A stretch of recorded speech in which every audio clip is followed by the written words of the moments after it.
Bonjour, bonjour à tous. Bonjour Daniel,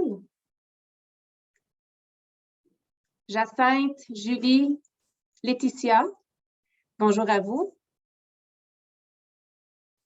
Mon nom est Julie Dubé. Pour ceux qui ne me connaissent pas, je suis représentante pour la compagnie Dentsply Sirona, division Implant. Et c'est avec joie que je vous accueille aujourd'hui pour la présentation du cours La classe du numérique dans votre pratique, qui va vous être présenté par Dr. Anne Delille et Marc Thériault de Implant Québec. Le cours va commencer dans une dizaine de minutes.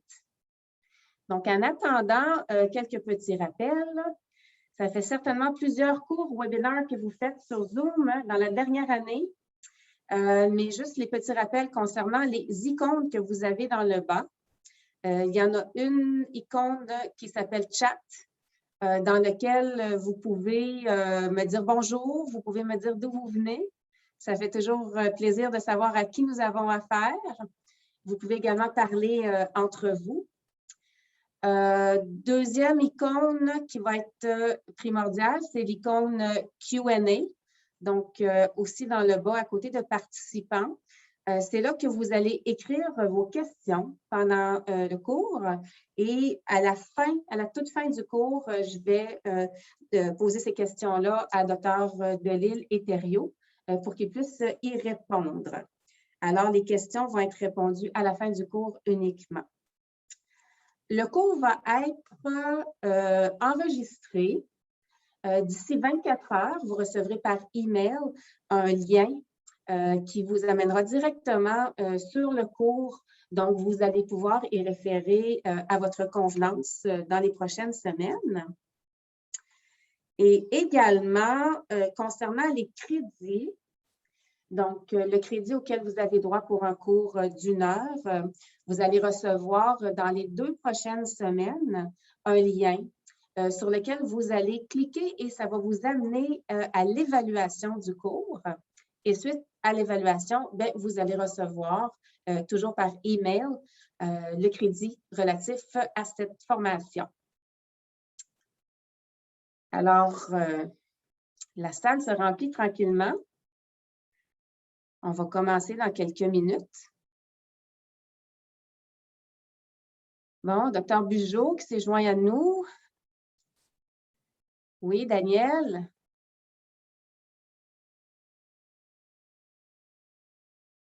Je pensais de tant qu'Aillouette que vous aviez une question. Vous avez levé la main ou c'était juste pour dire bonjour?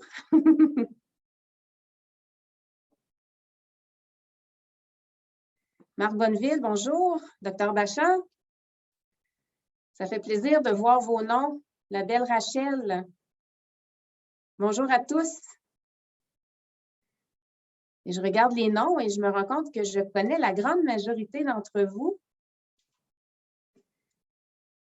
Alors, pour ceux qui ne me connaissent pas, je réitère, je suis Julie Dubé. Je suis représentante pour la division Implant de Dentsply Sirona. Et je suis très contente d'être avec vous aujourd'hui en ce beau vendredi ensoleillé qui est sûrement la prémisse à un merveilleux printemps qui commence demain d'ailleurs. Quelle belle façon de commencer le printemps ensemble.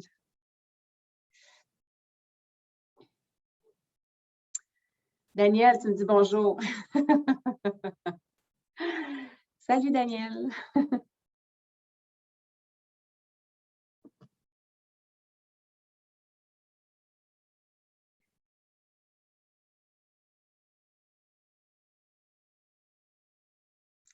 Donc, tranquillement, la salle se remplit. Le cours commence à 14 heures. Et je répète que celui-ci sera enregistré. Donc, vous pourrez y référer à votre guise ultérieurement. Vous recevrez le lien dans 24 heures environ par email. Et vous pourrez à ce moment-là retourner sur le cours à votre convenance.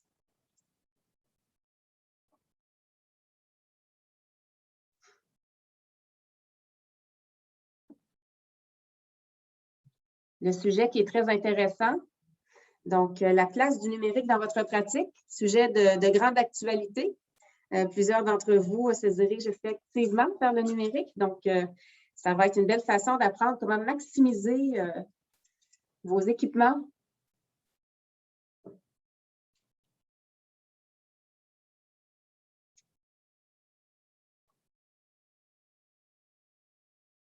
Oui, bonjour, Dr. Bugeaud, vous avez levé la main. Est-ce que c'était juste pour me dire bonjour? Oui.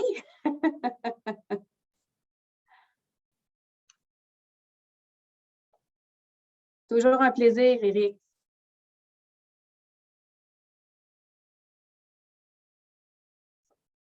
Alors, Dr. Thériault et Dr. Delisle sont en train de se préparer pour la belle présentation.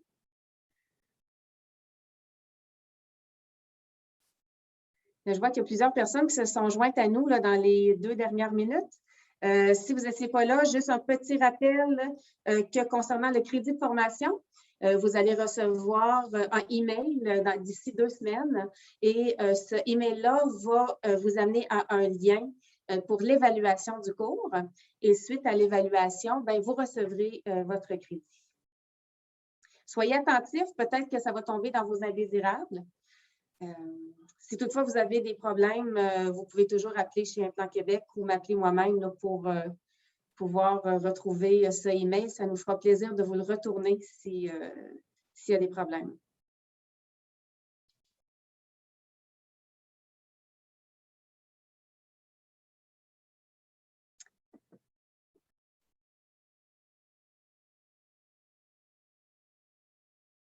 Oui, donc vous êtes tous ensemble, la belle gang d'Éric. Allô, gang! Contente que vous soyez là. Oui, idéalement, ce serait mieux effectivement que chacun, à tout le moins, vous pouvez tous le regarder ensemble, effectivement, le cours. Mais comme Éric nous demande, est-ce que chacun va avoir ses crédits s'il y a juste une personne de connectée et que tout le monde le regarde?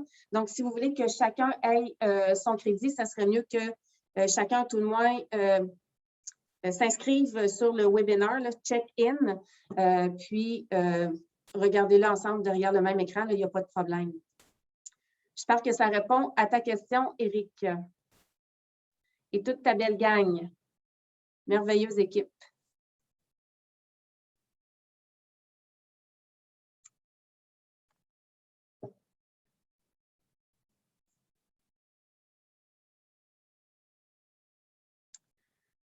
Fait-tu assez beau aujourd'hui? Un magnifique week-end qui va commencer bientôt. Il annonce très chaud. La prémisse à un printemps exceptionnel, j'espère.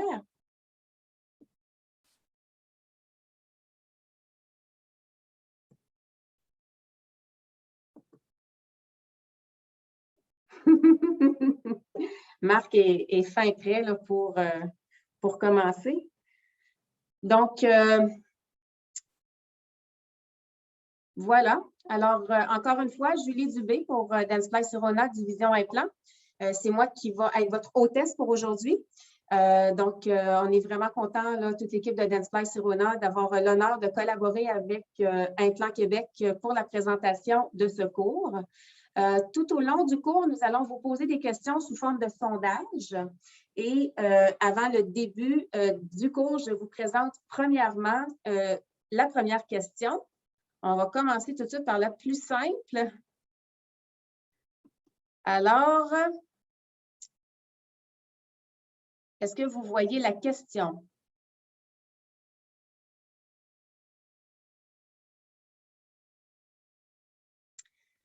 Donc, la première question que vous devez voir, c'est spécifier votre rôle dans la pratique dentaire.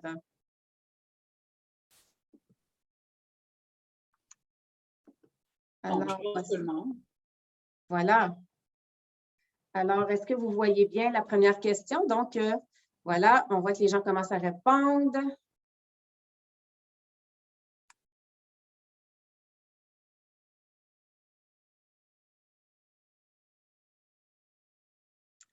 Donc, on a majoritairement des dentistes, quelques assistantes, hygiénistes, adjointes, techniciens.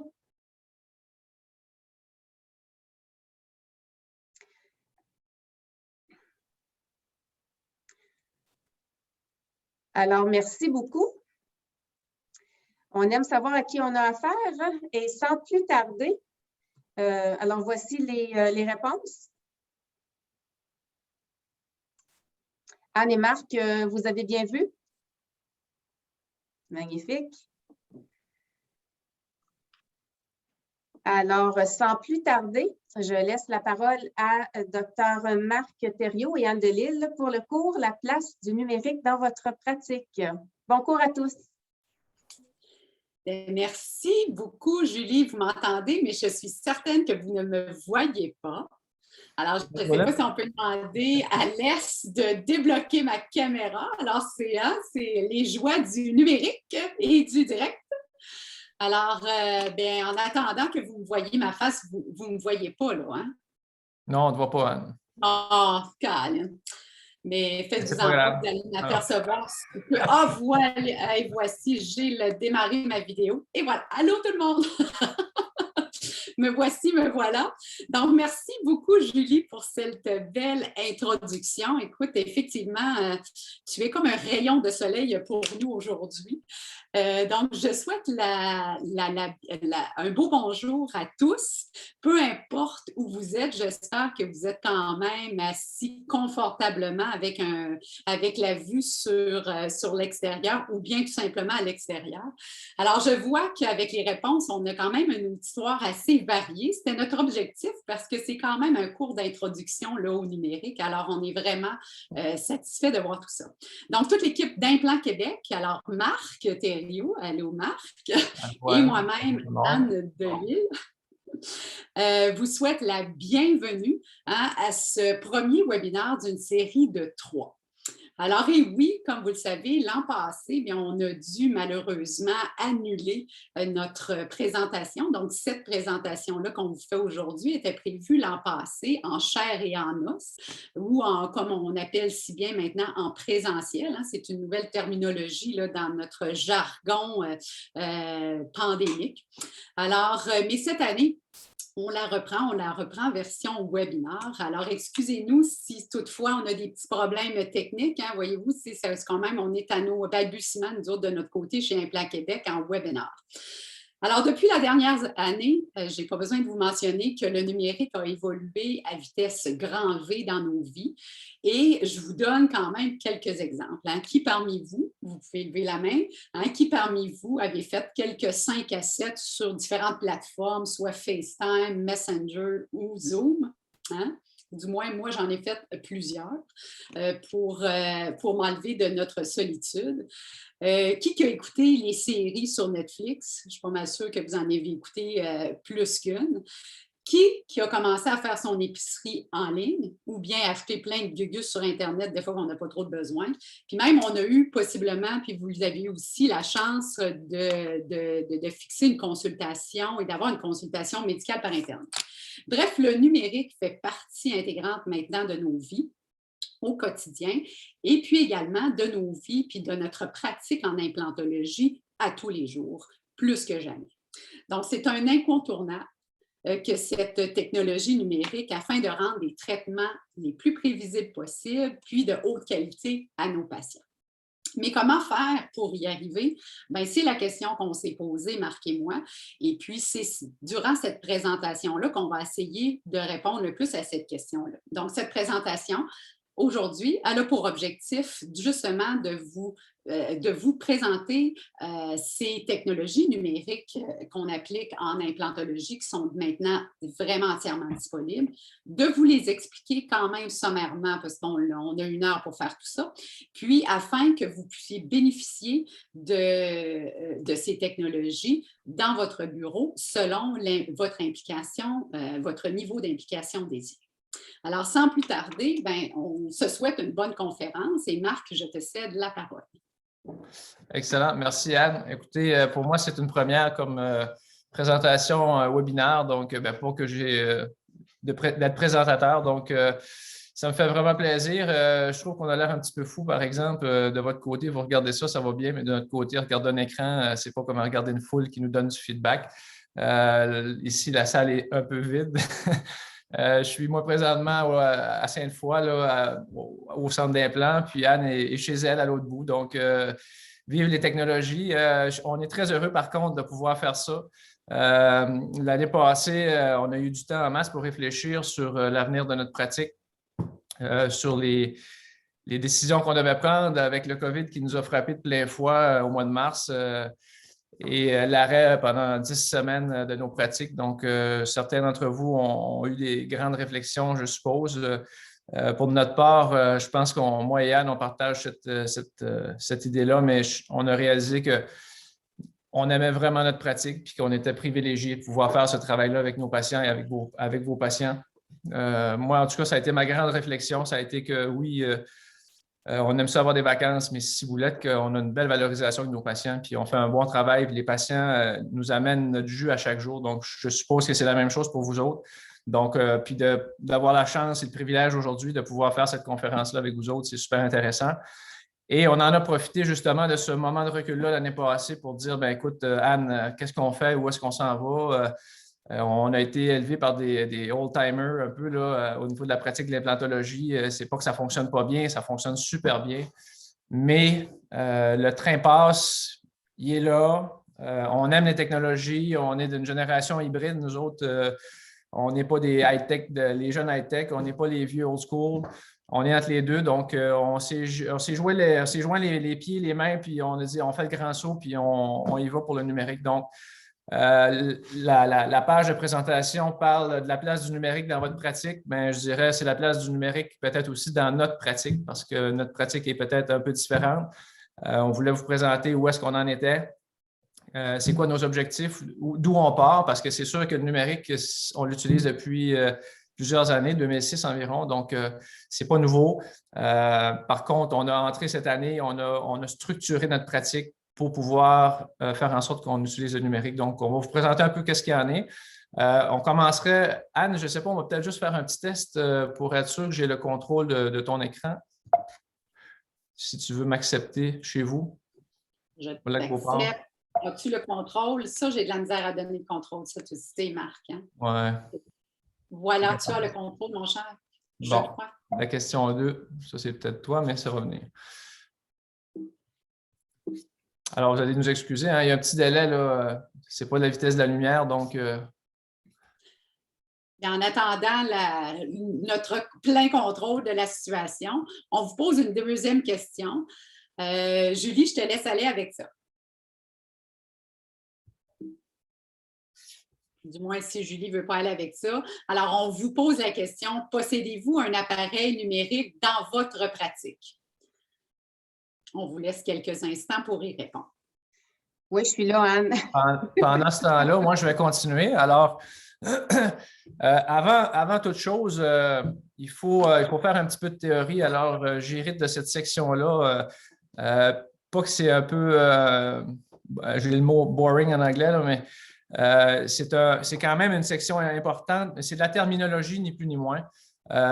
C'est comme quand on a commencé à avoir des photos numériques et tout, ou quand on a commencé à travailler avec les ordinateurs il y a plusieurs années, on a dû apprendre un nouveau vocabulaire. Alors, le numérique dans nos pratiques a aussi un vocabulaire spécifique. Donc, on va réviser ensemble. C'est un peu le vocabulaire. Là, je ne passe pas chaque point. On va y revenir un petit peu plus tard, mais c'est un peu chaque point ou chaque mot, chaque vocabulaire que vous devez un peu apprendre à reconnaître et connaître pour pouvoir travailler là, aisément avec le numérique. Je pense qu'il y a un petit décalage, un petit délai, Anne, quand je change les slides, mais si tu veux, tu peux le faire pour moi, ça va peut-être être plus rapide. Voilà. Donc, si on commence... Oui. Excuse, Marc, juste pour revenir aux résultats, hein, parce qu'on a vu les résultats, c'est quand même assez intéressant. Il y a 32% des gens qui ont un scan 3D. Quand même assez intéressant. 64% qui ont un scanner optique pour prendre des empreintes numériques. 64% aussi une unité d'usinage ou une imprimante 3D. Puis seulement 12% ont absolument rien de tout ça. C'est intéressant. Je pense qu'on va pouvoir bénéficier de tout ça. Puis même, je n'hésite pas de poser des questions, surtout à la fin, là, pour renchérir ce qu'on a dit. Alors, ça me fait penser en même temps, puis je suis surpris et pas surpris là, de ce nombre-là. D'abord, je suis content d'entendre ces pourcentages-là. Ça me fait penser que on n'est pas là pour on est là pour donner une formation, mais c'est surtout on est là pour aussi vous montrer ce qu'on qu'est-ce qu'on peut faire en implantologie avec tout ce numérique-là? Donc, on n'est pas les kingpins du numérique, on n'est pas les gens avec le type de pratique qu'on a qui a fait des essais et erreurs. On a laissé d'autres personnes le faire, puis peut-être se planter ou faire des miracles, mais nous autres, c'est ça, on n'est peut-être pas les plus avancés là-dedans. Par contre, on croit beaucoup au numérique. Puis, bref, on va vous démontrer un petit peu qu'est-ce qu'on est rendu à faire, nous autres, dans notre pratique avec ces instruments de travail-là. Donc, quand on parle du CBCT en anglais ou le TVFC, donc la tomodensitométrie volumique à faisceau conique, c'est le fameux ICAT qu'on a nous autres ici au centre. Le ICAT va utiliser des données DICOM. Alors, tout le monde a un peu entendu parler de données DICOM, Digital Imaging and Communications in Medicine. C'est une forme d'encodage, en fait, qui est utilisée tant au niveau hospitalier qu'au niveau dentaire, au niveau des scanners et des données radiologiques. Donc, c'est un peu, si je peux faire le parallèle, c'est un peu comme les caméras. En fait, lorsqu'une caméra numérique prend une photo, on parle de JPEG ou ces choses-là. Donc, c'est une forme de JPEG, si on veut. C'est un encodage pour les scans 3D. Donc, je passe quand même rapidement parce qu'on va y revenir un petit peu plus tard. Si on parle maintenant de... Tu peux y aller, Anne. Si on parle de EOS, donc le Intraoral Scanner ou le scanner intraoral, que le scanner, c'est un anglicisme qui a été francisé, donc c'est utilisé à ce terme maintenant comme un terme français, scanner intraoral. Le scanner intraoral va utiliser celui-là des fichiers STL, donc stéréolithographie. C'est une forme de capture d'image qui va permettre de faire une forme en 3D.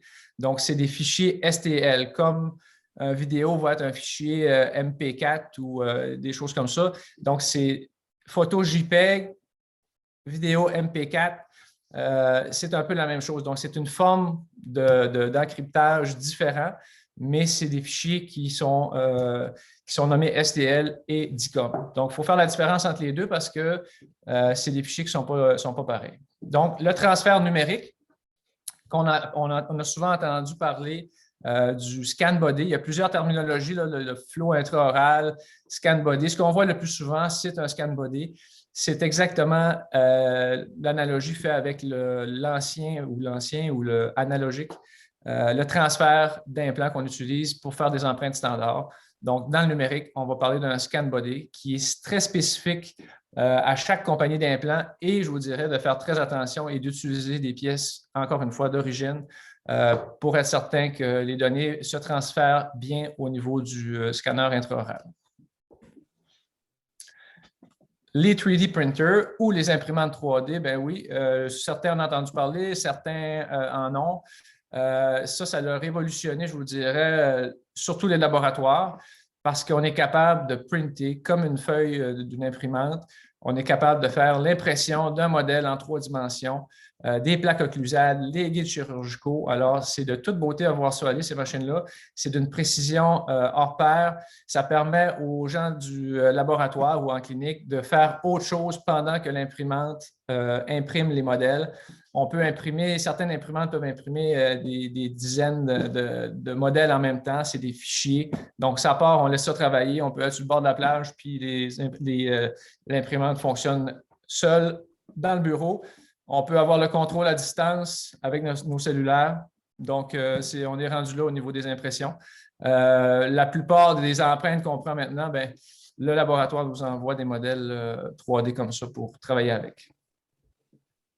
On va parler de workflow aussi. Donc, le workflow, c'est le flux de travail. Vous verrez là comme vous voulez. Là. Ça sonne bizarre un peu, mais bref, ou le travail qui donne le flux ou non, le flux de travail. Le flux de travail, c'est toutes les étapes, en fait. Puis ça a l'air un petit peu dit comme ça, mais ça a l'air un petit peu anodin, là, mais c'est à peu près la chose la plus importante parce que c'est ce flux de travail-là qui fait en sorte qu'il y a un blocage à utiliser ces appareils numériques-là ou ces technologies-là parce que les gens ne savent pas toutes les étapes, justement, du flux de travail et ça nous insécurise. Donc, c'est important de comprendre vraiment le flux de travail puis toutes les étapes Alors, la première chose qu'on fait en clinique, c'est ça. La deuxième, c'est ça. La troisième, quatrième, cinquième, jusqu'à la mise en bouche finale. Puis, je vous dirais de ne pas vous gêner de parler avec les laboratoires parce que les laboratoires, la plupart, sont très avancés au niveau technologique et à parler avec eux autres vont vous guider ou vont vous expliquer leur flux à eux autres que vous allez pouvoir entrer dans votre flux à vous autres et mieux comprendre tout le cheminement ou tout le procédé que vos restaurations vont passer pour finalement aller en bouche. On parle de l'ISO, donc là, je vais le dire seulement une fois, c'est le International Organization for Standardization. Hein? Donc, on va l'appeler ISO. ISO, c'est une organisation mondiale, plus de 170 pays, qui a été développée au début des années 40 pour standardiser à peu près tout ce qu'il y a comme technologie et comme procédé. Donc, vous avez déjà entendu le ISO 9002, ces choses-là. Dans le domaine dentaire, c'est contrôlé aussi, où la terminologie et les protocoles sont aussi déterminés par l'ISO. Donc, il faut savoir que le ISO, c'est aussi dans le dentaire, puis on va voir aussi quelques termes en relation avec ça. C'est bon, Anne? Donc, le ISO ont établi pour la précision des appareils quelques termes que vous allez souvent voir passer. Alors, on parle de accuracy, trueness puis precision. Ces termes-là, en français, la traduction, c'est exactitude, justesse et fidélité. Comme vous avez pu voir, on parle d'exactitude qui est égale à la justesse plus la fidélité. Les gens ont tendance à mêler tous ces termes-là. Donc, pour vous rappeler, une analogie à la vie, c'est que l'exactitude, c'est au même titre que le fruit. La justesse, la fidélité, c'est au même titre qu'une pomme, une orange, un kiwi. Donc, on ne peut pas comparer la fidélité avec l'exactitude. On ne peut pas comparer la justesse avec l'exactitude parce que c'est deux choses différentes. Alors, on compare la justesse et la fidélité comme des fruits, comme pommes et oranges, et l'exactitude, c'est la famille des fruits. Donc, il faut juste se rappeler rapidement ces termes-là parce que vous allez voir, ça fait une différence au niveau du langage utilisé pour la précision des appareils.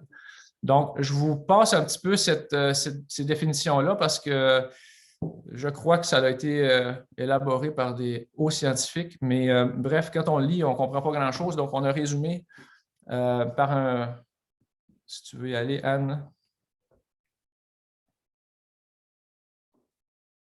En résumé, ce que ça veut dire, alors, sur l'axe des Y en montant, la trueness, vous pouvez voir qu'il y a un certain rassemblement de points, si on veut, versus une cible. Là, je m'excuse, c'est mon petit côté chasseur.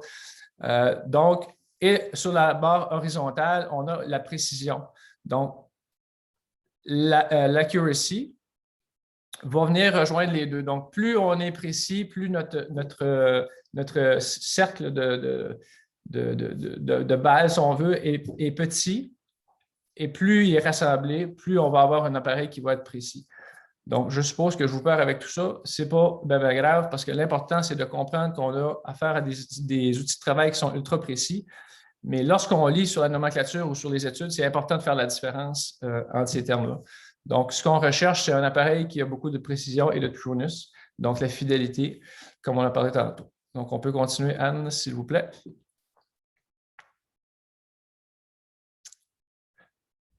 Juste celle-là avant, oui.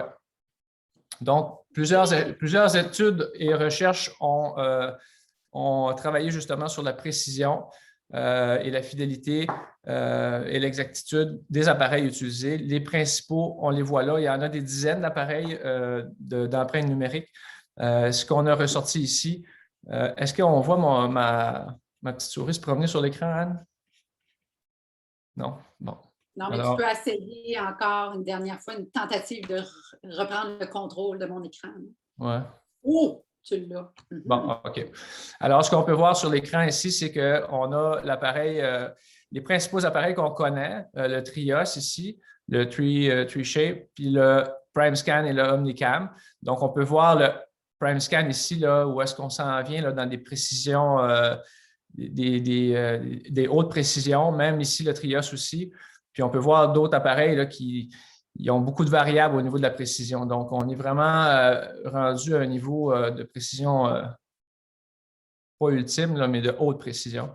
Même chose ici, si on regarde au niveau des des valeurs, ben, on a le PrimeScan là, qui est à quelques microns, là, 26 ici. On a le iTero 74, le Trios à 42. Donc, on a vraiment des appareils qui sont ultra précis. Même chose ici. On peut voir en bas le Omnicam, le PrimeScan à 25 microns ici.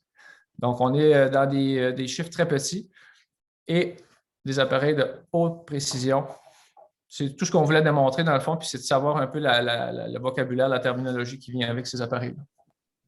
Anne, à toi. Alors, il est maintenant le temps de vous poser la troisième question. Merci, Marc.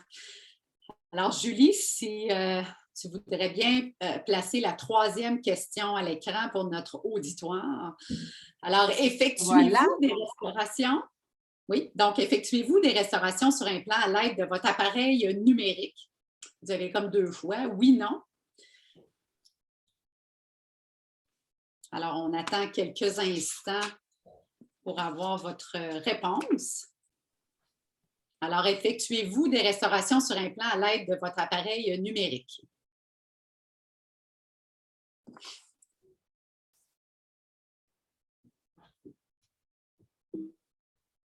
Je prendrais peut-être une petite musique de fond. Alors, Julie, peux-tu nous donner les réponses? Oui, voilà. Oh!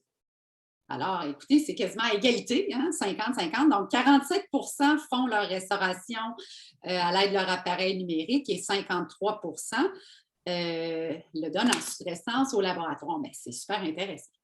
Alors, merci, Julie.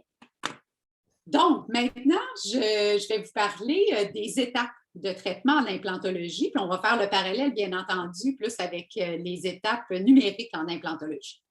Donc, au niveau des étapes en implantologie, bien, on sait pertinemment qu'il y a principalement 3 grandes étapes. Hein. Premièrement, la phase préparatoire, par la suite, la phase chirurgicale, pour compléter avec la phase prothétique.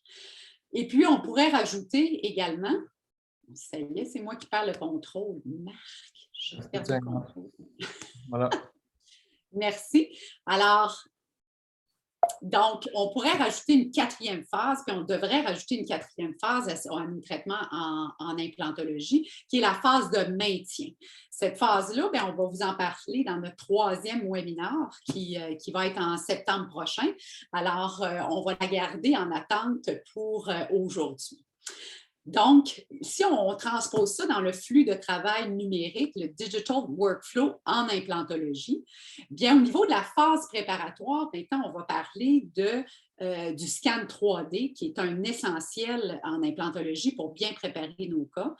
De l'empreinte optique maintenant qu'on va pouvoir intégrer les fichiers justement STL recueillis dans l'empreinte optique pour aller compléter un cirage virtuel et puis faire une analyse complètement virtuelle pour préparer notre chirurgie d'implant. Par la suite, la 2e étape, c'est la phase chirurgicale. Le flux numérique va inclure forcément des guides chirurgicaux. Chez Implant Québec, on n'utilise pas des guides chirurgicaux pour toutes nos chirurgies. Par contre, toutes nos chirurgies sont faites de façon assistée. Quand on parle d'assister, c'est qu'on est à toutes les chirurgies, on va être aidé de notre analyse qu'on va avoir faite là, sur nos logiciels d'implant à l'aide d'écrans qui sont situés dans nos salles. Alors, rien n'est fait au hasard, tout est assisté numériquement lors de nos chirurgies. Comme 3e étape, la phase prothétique, bien, on prend des empreintes. Hein? Donc, les empreintes, maintenant, vont pouvoir être prises là, sur la tête des implants à l'aide de flots numériques, donc entièrement numériques comme empreinte. Le concept et la conception des restaurations vont pouvoir être faites entièrement numériques, comme l'usinage. Et la mise en bouche, bien entendu, ça va être la portion un petit peu, ça va être la portion live avec le patient, donc plus analogue. C'est notre portion qu'on aime le plus comme dentiste possible. Alors, qu'est-ce que ça prend pour nos pratiques en implantologie ou en dentisterie régulière? Qu'est-ce que ça prend pour pouvoir intégrer ce flux numérique-là en implantologie? Bien, ça prend 5 choses. Premièrement, ça prend un appareil de TVFC, donc un scan dentaire. Par la suite, ça prend un scanner optique intraoral. Troisièmement, bien, ça prend un logiciel d'analyse en implantologie. Ça prend également des logiciels de conception virtuelle pour être capable de faire les restaurations. Et en dernier lieu, bien, idéalement, une imprimante 3D et ou une unité d'usinage 4CAM pour être capable de produire les restaurations. Alors, rapidement, on va voir les 5 éléments dans un petit peu plus dans le détail. Alors, premièrement, le scan 3D, c'est un appareil que vous connaissez. J'ai vu tout à l'heure qu'il y a quand même 32 parmi vous qui avez l'appareil. Alors, nous, on l'a depuis 2006 à la clinique chez Implant Québec. Vous êtes familiers, pour ceux qui travaillent avec nous et collaborent avec nous, vous êtes familiers à cet appareil-là. Nous avons fait l'acquisition d'un nouvel appareil, donc un nouveau i4 en 2018, tout simplement. La principale raison, c'est parce qu'on avait tellement fait d'analyses, et surtout pas d'analyse, mais de prise de scan au-delà de 10 000. Ça, je présume qu'il y a un chiffre magique, après 10 000, ça plante. Alors, nous avons fait l'achat d'un nouvel appareil en 2018. Le gros avantage, c'est qu'il y a beaucoup moins de radiation, comme au niveau de cet appareil-là. Puis également, on a l'option de plusieurs choix d'exposition qui va faire en sorte qu'on réduit l'exposition à la radiation à nos patients, puis on optimise là, le champ qu'on a à traiter. Également, ce qui est intéressant, c'est que maintenant, 98 de nos cas traités en clinique on va avoir recours au scan 3D puis à une analyse éventuellement là, sur nos logiciels d'implant. Ce qui était plutôt, si on peut faire la comparaison en 2006, en 2006, lorsqu'on a fait l'acquisition, je vous dirais que c'était peut-être 25 des cas, puis maintenant, c'est presque 100 des cas. Les indications et les avantages, vous les connaissez, donc rapidement, pour permettre l'évaluation de la quantité et la densité osseuse, identifier les structures et les particularités anatomiques qu'on connaît très bien, et ça nous permet de faire des chirurgies prévisibles et sécuritaires. Tout à l'heure, Marc a parlé des fichiers DICOM, ça a été écrit de façon excellente, donc simplement pour vous rappeler que le scan 3D, finalement, ce qu'on veut obtenir du scan 3D, c'est des fichiers DICOM qu'on va être capable d'importer dans nos logiciels d'analyse d'implants pour être capable de bien planifier notre chirurgie. Docteur Dailleux. Voilà. Je reprends le contrôle. On parle maintenant des scanners optiques. Alors, il y a différents scanners sur le marché. On en a essayé quand même plusieurs depuis plusieurs années, en fait, et notre choix s'est arrêté l'année passée sur le PrimeScan.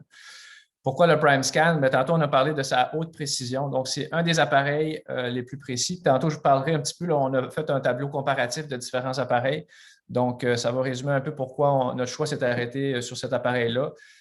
Ça peut être défendable et tout. Notre choix s'est arrêté sur le PrimeScan et on en est bien content.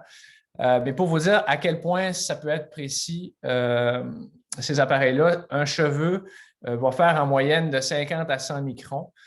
Et tantôt, on a parlé que le PrimeScan pouvait aller jusqu'à 25 microns. Donc, on est à peu près à un demi-petit cheveu de précision, ce qui est superbe. Ici, c'est un tableau comparatif. On ne passera pas à travers tout ça. On peut quand même se permettre peut-être...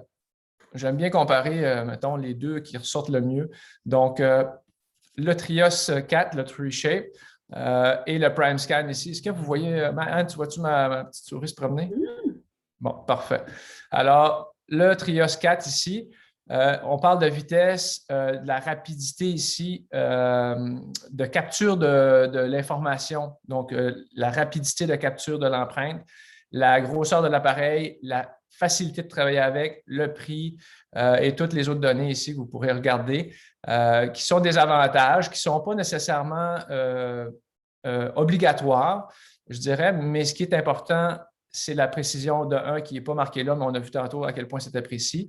Ce qui est intéressant, c'est la vitesse ici à laquelle c'est pris. Donc, c'est des appareils qui sont très, très, très rapides.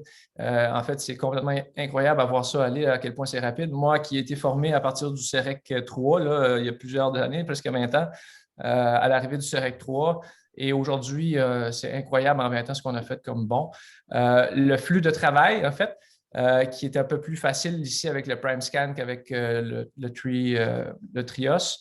La grosseur, c'est l'handicap en fait principal du PrimeScan. C'est un l'appareil qui capture l'image comparé aux anciens scans, là, aux anciens CEREC, c'est un peu volumineux, c'est un peu plus encombrant. Je ferai une petite parenthèse de faire attention pour ne pas l'échapper par terre parce que c'est quand même dispendieux comme appareil. Je vais faire des clins d'œil, mais en tout cas, c'est ça.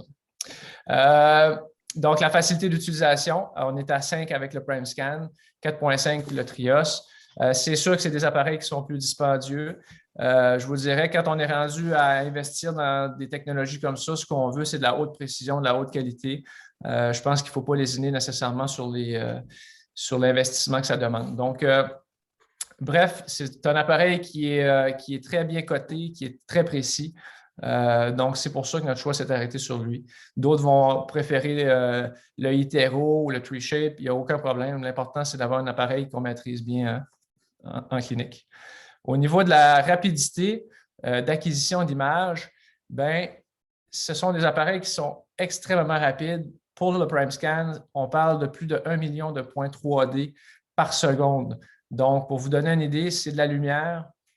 Si on prend la lumière qui voyage à 300 000 km seconde, donc 300 000 km seconde, si on veut faire le tour de la Terre à 40 000 km, ça veut dire que dans une seconde, on fait 7 fois et demi le tour de la Terre.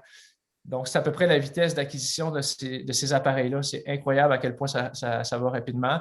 C'est sûr que les compagnies vont dire, écoute, ça prend 1 minute et demie, 1 minute, je pense qu'il y avait des tests, là, 1 minute et 15 secondes, scanner un arche au complet. Bref, on n'est pas là, on peut être à 1 minute 30, 1 minute 40, on s'en fout, mais c'est extrêmement rapide. C'est certainement plus rapide que prendre une empreinte sans le désagrément des matériaux pour les patients. Donc, encore une fois, on reparle des fichiers STL qui sont des fichiers utilisés pour la collecte d'éléments 3D. Donc, on ne parle pas de scan, on ne parle pas d'os, on ne parle pas de radiographie. On parle vraiment de fichiers pour les scanners intraorales et d'éléments 3D. Donc, ces fichiers-là sont des fichiers STL. C'est ce qui est utilisé dans les logiciels d'analyse d'implants et d'analyse de conception aussi. Le logiciel d'analyse, nous, d'implantologie, je vous dirais qu'on utilise depuis plusieurs années le logiciel SimPlan. SimPlan, je vous dirais, c'est un peu un comparatif, si on veut, à Photoshop. C'est un logiciel qui permet d'importer des images, que ce soit des fichiers DICOM qu'on a parlé pour les scans 3D osseux ou les données STL. Ce logiciel-là permet d'entrer tout plein de données et permet la conception et l'analyse de nos données qui viennent de l'extérieur. Donc, c'est ce qu'on utilise, nous, dans la planification depuis 2006 au Centre d'implant. Donc, c'est un logiciel qu'on maîtrise très bien, qui a évolué dans le temps, donc qui nous permet de prendre toutes nos données, que ce soit le scan 3D et l'importer dans le logiciel pour l'analyse de nos cas d'implant. Ce logiciel-là nous permet aussi, entre autres, de faire la planification des guides chirurgicaux qu'on désire avoir. Comme Anne a dit tantôt, tous nos cas sont des chirurgies assistées à 100% et certaines sont assistées par des guides chirurgicaux. Alors, pour démêler un peu tout ça, les guides chirurgicaux, je vous dirais qu'il y en a 3 grandes classes. Donc, il y a les guides pilotes.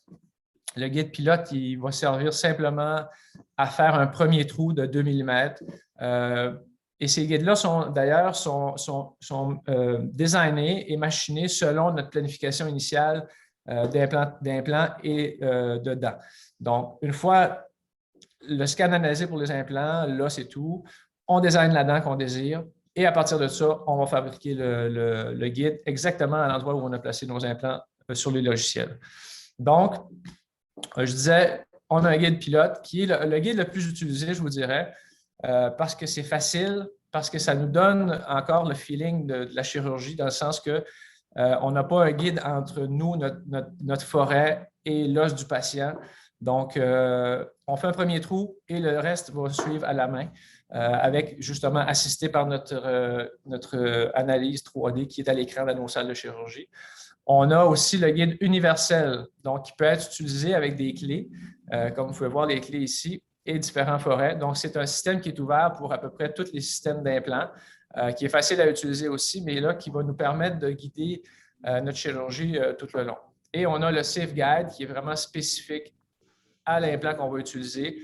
On va vous montrer un petit exemple tantôt de Safe Guide qui peut être utilisé. Donc, on va passer chaque étape avec ce guide-là ici, que ce soit du punch, du premier forêt, deuxième, troisième, jusqu'à la pose de l'implant, qui va être 100% guidé avec ce genre de guide-là. Donc, ça, on l'appelle le Safe Guide. Notre Anne, je te cède la parole. Merci. Alors, quatrièmement, donc, c'est notre fameuse question qu'on se posait, qu'est-ce que ça prend là, pour avoir un flux numérique en implantologie? Donc, quatrièmement, ça prend les logiciels de conception virtuelle pour les restaurations. Alors là, c'est certain qu'on a le choix, soit qu'on le fait nous-mêmes en clinique ou bien qu'on le donne en sous-traitance au laboratoire. Alors, il y a un logiciel quand même qui est accessible à nous comme cliniciens, comme praticiens, comme dentistes. C'est le logiciel InLab CAD. C'est celui qu'on a à la clinique. Sans ça, les laboratoires peuvent avoir ce logiciel-là ou tout autre logiciel équivalent. Donc, ce qu'on recherche, c'est vraiment d'avoir un circuit ouvert. Donc, c'est ce qui est le plus important. Maintenant, je vous dirais que la plupart des logiciels, c'est des circuits ouverts. Quand on parle ouvert, c'est qu'ils peuvent recevoir des données de n'importe quel autre logiciel ou l'autre appareil différent, les rassembler et pouvoir les introduire dans leur logiciel pour poursuivre l'analyse. Alors, principalement le logiciel InLab, comme les autres logiciels là, pour concevoir des restaurations, ça prend des fichiers STL, que je pense que là, vous avez commencé à comprendre qu'est-ce que les fichiers STL sont. Alors, ça va nous permettre, entre autres, le logiciel InLab de faire des cirages virtuels, ce qui est essentiel maintenant, là, presque à tous nos, du moins à tous les cas un petit peu plus complexes en implantologie. Ça va nous permettre de faire la conception de restauration, des plaques occlusales et également des guides chirurgicaux et bien plus d'utilisation. Alors, c'est vraiment des logiciels qui sont essentiels et requis dans notre flux numérique en implantologie. Et pour compléter, ce que ça nous prend, bien, ça nous prend une imprimante 3D et une unité d'usinage 4CAM. Donc, là aussi, c'est soit que vous décidez de faire l'acquisition en clinique. Donc, en clinique, on parle d'unités d'usinage, entre autres, ceux et celles qui ont les CEREC ou les E4D ou plus. Et en laboratoire, bien, généralement, bien, pas généralement, tous les laboratoires maintenant ont leur unité de laboratoire dans leur pratique. Également, bien, pour des plus grosses structures, bien, la plupart des laboratoires vont donner en usinage dans une boîte externe les grosses unités, les grosses armatures. Alors, on va penser à l'usinage, exemple, au Pantera de ce monde, au ISIS ou Atlantis de Dentsply Sirona, etc. Donc, c'est vraiment au niveau des imprimantes, pas des imprimantes, mais plutôt des unités d'usinage. Vraiment, c'est nous, comme praticiens, on peut en avoir, les laboratoires, puis également à l'externe pour les plus grosses unités. Puis, en dernier lieu, bien, il y a les imprimantes 3D. Là aussi, on peut en faire l'acquisition. Il y en a beaucoup maintenant de plus en plus de cliniques qui ont leur imprimante 3D ou bien les laboratoires. Et puis, ça sert à imprimer des modèles, entre autres, et des guides chirurgicaux là, pour ce qui est des utilisations en implantologie. Alors maintenant, qu'on a vu qu'est-ce que ça prend, bien au niveau, nous autres, de notre implication numérique comme praticien, bien, donc, où qu'on pourrait se situer. C'est sûr qu'il y a des avantages d'avoir tout en clinique, puis il y a aussi d'autres avantages de faire en sous-traitance. Alors, si on décide de faire les étapes en clinique, bien, c'est certain qu'au niveau de l'offre qu'on va offrir, on va pouvoir offrir à nos patients, c'est des offres beaucoup plus élargies. Hein. On a mentionné là, les plaques occlusales, les guides chirurgicaux, on peut même rajouter là, en orthodontie tout ce qui est possible de faire. Alors, puis également, bien, il y a un effet wow qu'on va procurer aux patients. Ça fait qu'il y a quand même un gros avantage à avoir ces technologies-là en clinique. Également, bien, ça vous permet d'avoir un plein contrôle de toutes ces étapes-là et du résultat final. Il y a une certaine efficacité également de traitement, hein, comme lorsqu'on fait les restaurations CEREC, par exemple, bien, dans la même visite, le patient peut avoir sa restauration. Alors, il y a une certaine efficacité, puis un effet wow à tout ça. Et au niveau du storage des fichiers, bien, étant donné que ce sont des fichiers virtuels, bien, c'est certain que ça se store bien. Vous avez toujours accès dans le temps à avoir ces données-là.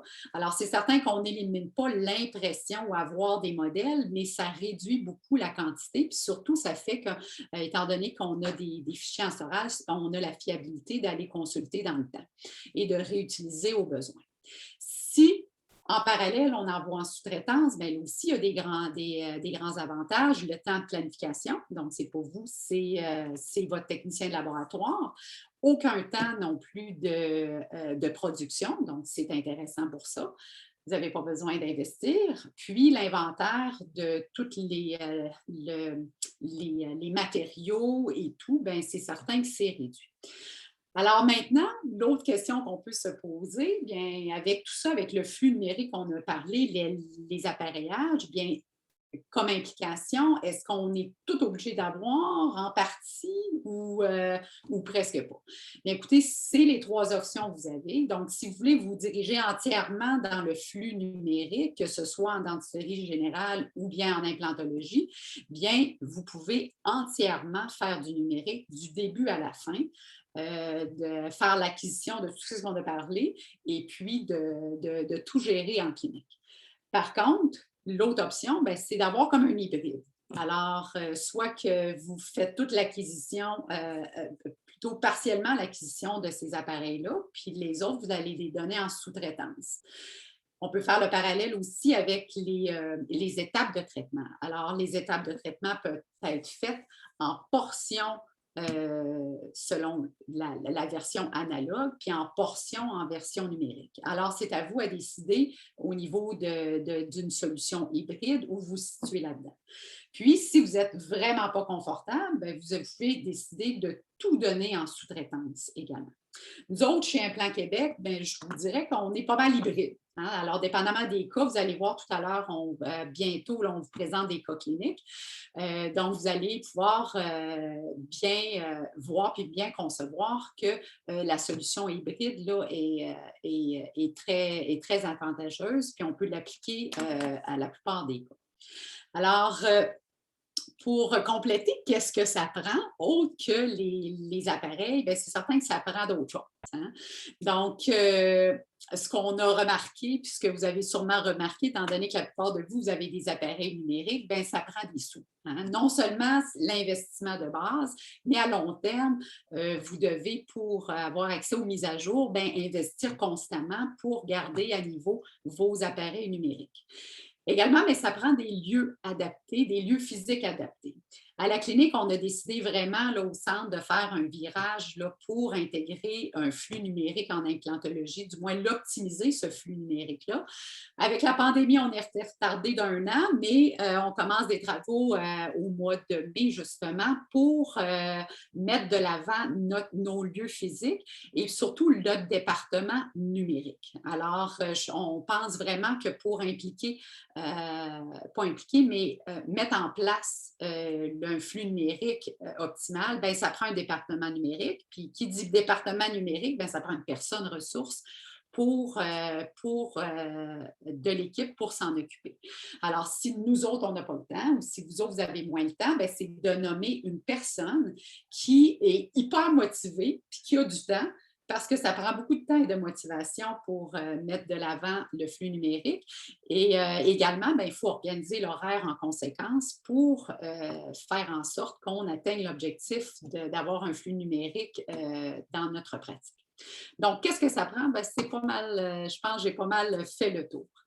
Maintenant, on a des avantages au flux numérique en implantologie. Rapidement, les avantages, bien, vous savez que l'effet wow. Je pense que les patients sont rendus là, ont compris vraiment qu'est-ce que c'est dans la vie de tous les jours, le numérique. Donc, il y a un effet wow, mais c'est surtout, ça aide beaucoup pour l'acceptation de traitement parce que le patient, bien que l'implantologie est un petit peu abstrait pour lui, lorsqu'il peut voir un cirage virtuel, des options esthétiques de traitement ou fonctionnelles, bien, ça va l'aider à aller de l'avant puis accepter les traitements puis à s'impliquer à fond dans le traitement.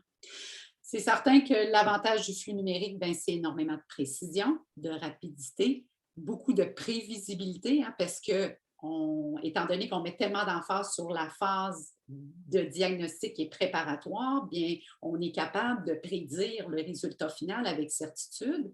Ça améliore l'efficacité, le succès des traitements parce qu'on a bien couvert puis bien pensé à l'avance d'un point de vue prothétique et chirurgical nos traitements. La rentabilité à long terme, à court terme peut-être pas, mais la rentabilité à long terme, on sait que c'est là. Et comme dernier avantage, la communication en intervenant. Puis cette communication-là, je pense qu'elle est très, très, très importante. Puis je vous dirais, c'est pour ça, je pense que c'est le gros avantage, du moins chez Implant Québec, qu'on trouve, c'est la communication, puis qu'on veut mettre de l'avant, c'est la communication entre les intervenants.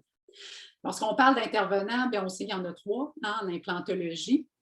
Alors, il y a le dentiste restaurateur, le dentiste chirurgien, puis le technicien de laboratoire. Puis ce qui est au centre de tout ça, pourquoi on est là, notre raison d'être, c'est le patient.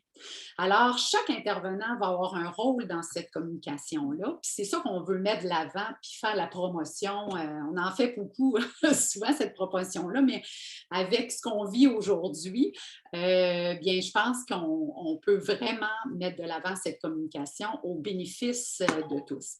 Alors, le dentiste restaurateur, ce qu'on veut mettre de l'avant au niveau de la communication, c'est de nous fournir toute l'information nécessaire afin de bien partir le cas.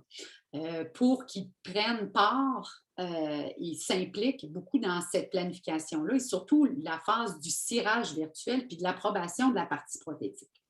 De notre côté, c'est de faire en sorte que cette planification est vraiment bien faite puis elle est bien communiquée à vous, les dentistes restaurateurs, puis surtout aux techniciens de laboratoire qui a son mot à dire là-dedans sur la faisabilité technique de tout ça. Alors, chacun a vraiment un rôle très important. Puis le patient, bien, si on le met au centre de tout ça, puis il comprend bien, bien lui, il va pouvoir également non seulement accepter, mais dans la phase de maintien, bien comprendre dans quel traitement il s'est embarqué, entre guillemets. Alors, la communication est hyper importante. Puis, je mets une petite parenthèse pour vous parler du site extranet. Alors, cette communication-là, au niveau du site extranet, ou intranet, bref, elle existe quand même depuis 12 à 13 ans. Jacques Bernier avait été très avant-gardiste pour faire en sorte que tout le monde, on est capable de communiquer. Cette année, on veut mettre de l'avant un portail version 2.0 pour justement mettre de l'avant la communication telle qu'on la connaît aujourd'hui avec tous les outils qu'on vous a parlé aujourd'hui. Vous allez pouvoir avoir accès, puis tout le monde va pouvoir bien communiquer.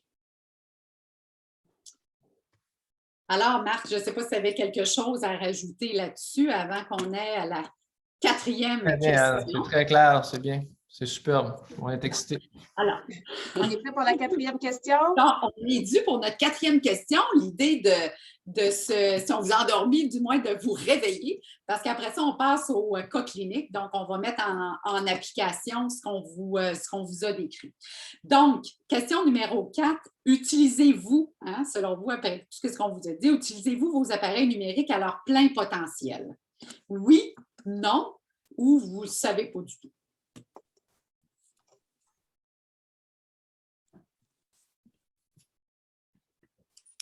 Alors, on vous laisse quelques temps. Alors, utilisez-vous vos appareils numériques à leur plein potentiel?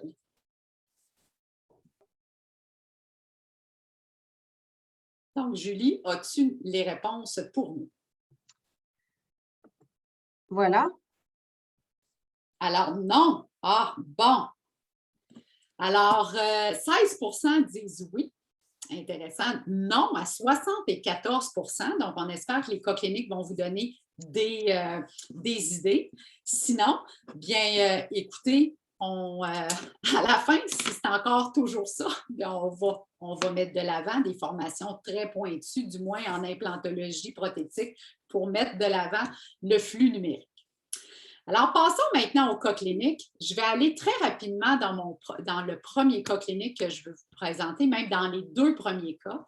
Les deux premiers cas, c'est tout simplement pour vous exposer ce qu'on peut faire dans la première étape en implantologie numérique, c'est-à-dire dans la phase préparatoire. Alors, le premier cas clinique, c'est une jeune demoiselle qui a deux dents de débile, la 71 et la 81, porte un partiel. Si vous remarquez, le partiel a 4 dents. Et puis, on se demande justement en phase préparatoire, est-ce que notre future restauration va comporter 3 ou 4 dents? Puis également, on se pose la question, le nombre d'implants pour cette restauration-là. Alors, ce qu'on a fait, c'est qu'on a pris des empreintes numériques à l'aide et on a exporté les données chez le laboratoire. Nous avons fait le laboratoire a pu effectuer un cirage diagnostique et puis on a tout importé ces informations-là, donc les fichiers STL, dans notre logiciel SimPlan pour compléter l'analyse. Donc, ce qu'on réalise, c'est que c'est un plan qui, pas un plan, mais un plan de traitement plutôt qui est très favorable pour avoir 3 incisives et non 4 comparativement à son partiel. Et puis, on peut faire la simulation de la pose d'implant, puis en vue axiale, bien, on peut compléter l'analyse et confirmer qu'on va placer 2 implants pour un pont de 3 unités. Donc, cette information-là, on va pouvoir véhiculer aux dentistes restaurateurs puis aux techniciens pour aller de l'avant avec la phase chirurgicale. Un autre cas clinique similaire, mais en zone esthétique supérieure, ou cas échec là, dû à une perte osseuse, une mobilité quand même assez importante, des dents 13 à 11, parce que vous pouvez voir qu'il y a quand même un jumelage important. C'est une personne, c'est un patient dont l'esthétique est quand même relativement importante. Puis à l'aide de cirage virtuel, bien, on va pouvoir montrer aux patients le résultat final qu'on prévoit faire et pouvoir compléter l'analyse. Alors, à l'époque, c'est un cas juste pour vous montrer que si on n'a pas un appareil, si on n'a pas un scanner intraoral, bien à l'époque, on n'en avait tout simplement pas. Donc, on a pris des empreintes standards. Ces empreintes-là ont été scannées au laboratoire pour obtenir un fichier STL, puis pour obtenir une vue virtuelle des modèles pour que par la suite, le technicien puisse faire un cirage virtuel à l'aide de ces logiciels. Donc, ce cirage-là, on a pu l'importer dans nos logiciels d'analyse. Puis, en parallèle, on a pu montrer également en deuxième consultation avec le patient ce que ça peut donner, ce que peut donner et représenter le résultat final. Ces modèles-là, c'est des modèles qui ont été imprimés à l'aide d'une imprimante 3D. Et puis, on va pouvoir l'utiliser. Marc va nous en montrer quelques cas. On va pouvoir l'utiliser comme guide chirurgical si nécessaire, si c'est dans cette voie-là qu'on veut aller. Donc, on voit notre analyse à l'aide du logiciel SimPlan, la vue en 3 dimensions là, du maxillaire supérieur. On peut vraiment apprécier là, en position la 11 quand même une perce osseuse assez importante. On a importé les données, le cirage virtuel du laboratoire dans le logiciel SimPlan. On peut planifier et placer les implants, regarder les vues axiales et puis donner toute cette information-là également aux techniciens puis à notre référent pour justement confirmer que le positionnement des implants sont adéquats avec une sortie palatine de nos implants. Alors, c'est vraiment là, on peut vraiment optimiser la phase préparatoire, puis mettre de l'avant la communication entre intervenants dans un cas clinique comme celui-là.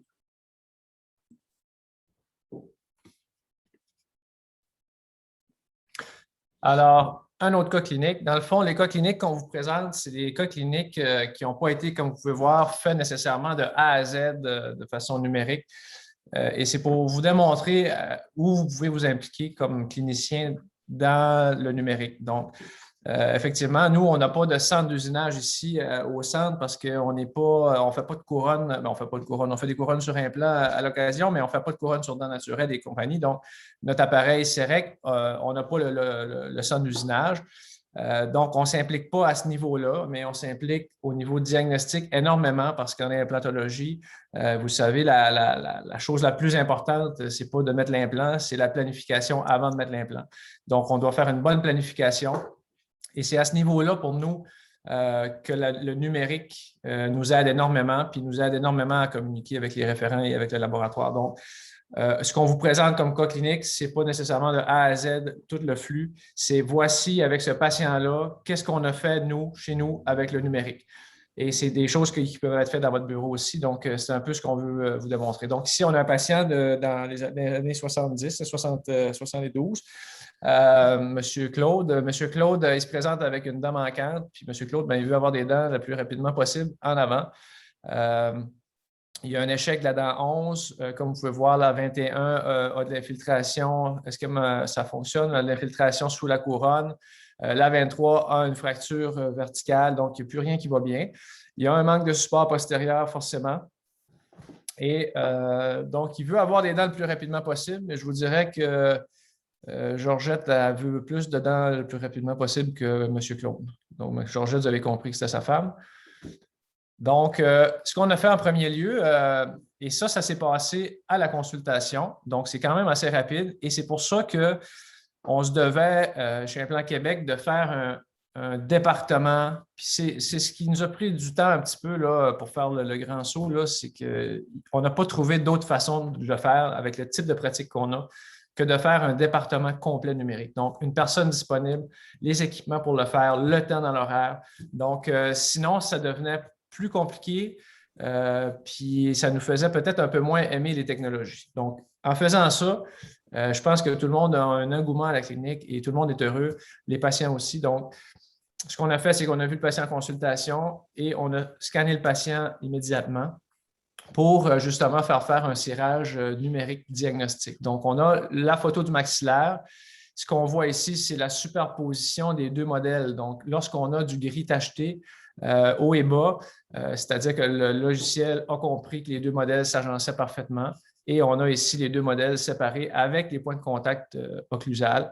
Donc, c'est ce que ça nous donne avec le Prime Scan. Donc, première étape, on voit le patient, on le scanne avec le Prime Scan. C'est un rendez-vous d'une dizaine de minutes. On rentre ça dans le logiciel et on envoie le patient chez lui. Deuxième étape, on fait faire le cirage au laboratoire. Donc, le laboratoire nous a fait un cirage ici qui n'était pas compliqué dans le fond parce qu'on avait juste une dent manquante. Le reste des dents était quand même très acceptable.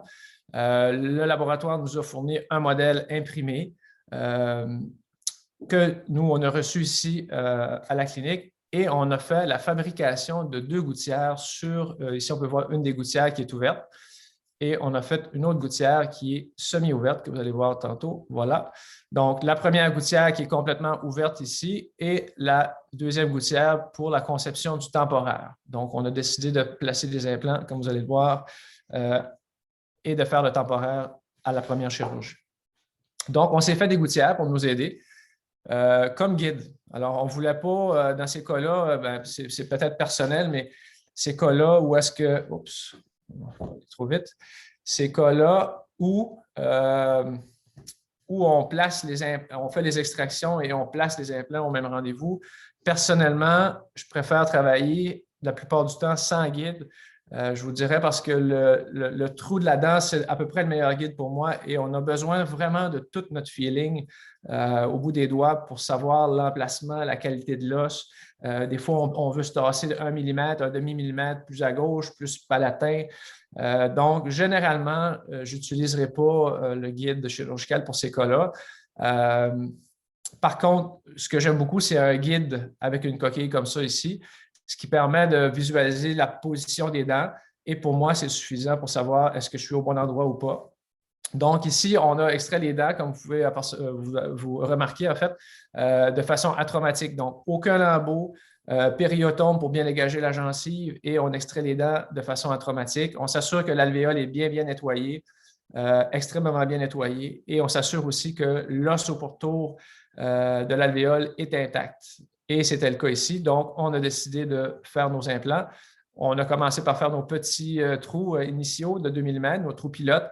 Et ce que vous voyez ici en place, c'est des tiges de vérification pour s'assurer que nos implants s'alignent bien, nos trous s'alignent bien. Ici, comme vous pouvez voir, là, la tige, je pense qu'elle n'est pas exactement à la bonne place. Elle aurait dû être plus sur le rebord de la gencive palatine. Donc, ça, c'est notre première étape. La deuxième étape, c'est la mise en place des implants. Donc, on a positionné nos 3 implants. On vérifie le tout avec notre coquille, encore une fois. Ensuite, on va placer les piliers yoni qu'on appelle. Donc, le pilier yoni, c'est la portion ici que vous voyez. Donc, c'est un petit pilier intermédiaire. Je vous dirais, la plupart du temps, lorsqu'on va temporiser immédiatement en antérieur, on va utiliser ce type de pilier-là qui va diminuer un peu les risques de complications, je vous dirais, parce qu'on n'ira pas chercher la connexion interne de l'implant. Je ne veux pas rentrer dans ces détails-là, mais on utilise la plupart du temps un pilier yoni, et ça, c'est le porte-pilier qu'on voit ici. Donc, ce que vous voyez en bouche, c'est les piliers vissés dans les implants et le porte-pilier qui va être retiré ensuite. Donc, ça, c'est notre deuxième étape. Et encore une fois, on peut voir le pourtour des dents, puis on s'assure que nos sorties d'implants sont adéquates. Prochaine étape, on vient visser un pilier temporaire sur ces piliers yoni-là. Donc, on a le pilier temporaire ici où est-ce qu'on a mis un opacifiant.